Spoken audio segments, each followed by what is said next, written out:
সুপ্রভিয়াস আসসালামু আলাইকুম। মৃধা মিডিয়ার পক্ষ থেকে আপনাদের সবাইকে স্বাগতম। এবং এখন একটি নিউজ নিয়ে এসেছি, সেটা হচ্ছে মরার উপর খরার ঘা। মরার উপর খরার ঘা এই জন্য হচ্ছে যে ব্রিটেনে এমনি বাসা ভাড়া পাওয়া অত্যন্ত দুরূহ ব্যাপার। বিশেষ করে লন্ডনে একটি বাসা ভাড়া পাওয়া এবং আকাশের চাঁদ হাতে পাওয়া প্রায় সমান। তার চেয়েও কঠিন হয়ে পড়ছে একটি বাড়ি ভাড়া পাওয়া। কিন্তু সেই বাড়ি ভাড়া পাওয়ার পরেও সরকার এখন নতুন করে যে আইন করছে, সে আইনের ফলে যে বাড়িটি ভাড়া দিবে তার ভাড়াটের উপর একটি কর বসানো হবে বা একটি অতিরিক্ত ট্যাক্স বসানো হচ্ছে।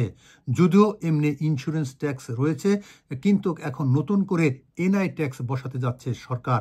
এই এনআই ট্যাক্স বসাবে বাড়ির মালিকের উপর।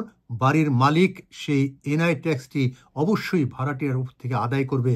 এর ফলে যারা ভাড়াটিয়া তাদেরকে অতিরিক্ত অর্থ দিতে হবে।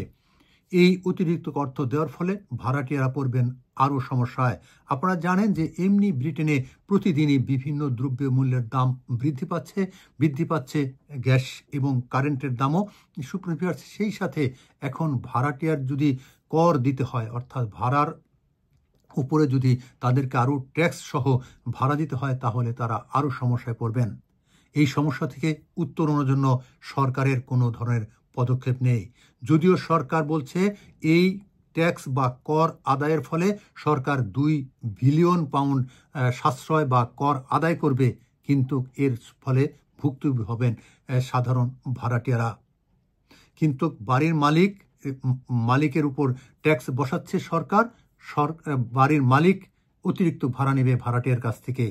এভাবে সব সময় যারা নির্যাতিত, যারা ভাড়াটিয়া, তারা সবসময় অতিরিক্ত অর্থ দিয়েই থাকতে হবে, কেননা তাদের কোনো বিকল্প পথ নেই। বিকল্প পথের জন্য সরকার চিন্তা করবে, এমনটাই বলছেন বিশেষজ্ঞরা। আজকে পর্যন্তই। আপনারা সবাই ভালো থাকুন, সুস্থ থাকুন, নিরাপদ থাকুন। আল্লাহ হাফেজ।